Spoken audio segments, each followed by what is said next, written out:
That's why I'm moving the energy around in this room. For several years. We traumatized you for several years.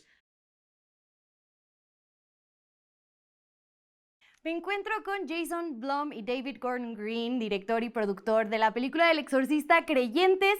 How are you today? We're excellent. Happy to be in Mexico. Happy to be here, talking to you. I'm happy to be talking to you and not with the devil behind all the possession stuff. Well, the devil is also in this room. I hope it's I'm not. sorry. I'm really really sorry. Because I'm really nervous about it. Okay. Just don't offend him. Okay, no, I won't. I respect everyone in this room.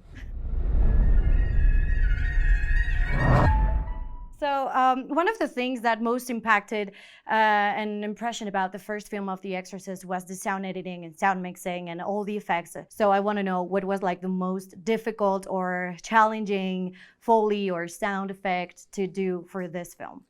Honestly, it wasn't difficult because we have the most incredible sound team, Paul and Rich and their Foley artists that they work with, and really studied the original film, studied other movies that I'm obsessed with the sound design of, like Lost Highway or Eraserhead, and took to heart the unnerving quality of a room tone, of a demon gurgling sound where man meets animal.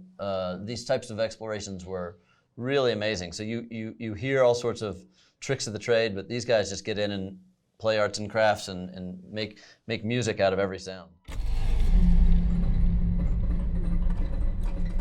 How does The Exorcist Believers comes to Blumhouse? Like, how did this proposal came to you, and when you decided I want to do this film?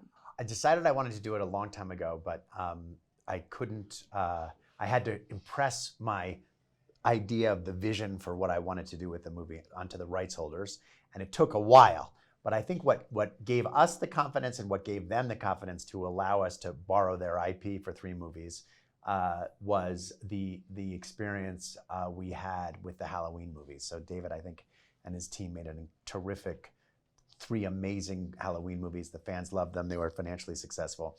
And so that I could say, look at how it worked with Halloween. That's kind of the principles that we use to make the Halloween movies is what I want to apply to the Exorcist movies.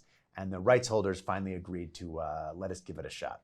And the fact that you came with a bigger project, like a trilogy, I think it was like I don't know, I would like to see them faces, but I'm sure they got like, really, 3 movies of The Exorcist?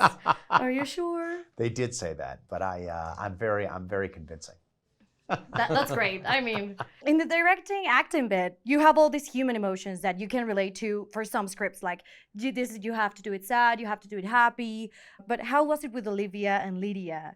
How did you guide possessed character? Like, how were those like kind of directing bits that you have to give them to, and how did you take care of them? There was a great question. There was a good bit of rehearsal where we explored how to bring a variety of nuance to their performance, and then you also see stages of their makeup as they get into more and more distressed prosthetics.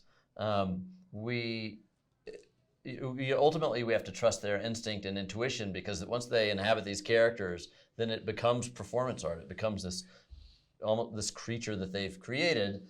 And we had Linda Blair as a consultant for their well-being to make sure when we're going to dark places that we have some sort of psychological advisors and spiritual advisors that were on set to help navigate that. And that's amazing. Actually, I was wondering if she had to do something with the choice of the makeup and taking care of them. You can help get our girls back. Exorcism is a ritual. Every culture, every religion, they all use different methods. It's going to take all of them. Sadly, news in August when we heard that William Friedkin passed away. I really want to know if he had a chance to see something about this project, if you get to show him anything, or if he got involved in somehow. Well, I got in touch as soon as we embarked on writing the script. I got in touch with him and invited him to be a part of it. He didn't want to. He was very nice about it, but he just felt like he had done it once and he didn't want to be a part of it anymore. And it was our plan to show him and his wife the movie, but sadly we were never able to do that. Thank you so much for your delivery with this movie. I think it's just scary, and people at Cinemex, it's going to have a really good time. And it was a pleasure to meet you. Thank you. You too. You too. You too. Is that Catherine's heartbeat? They're beating in sync. God, please.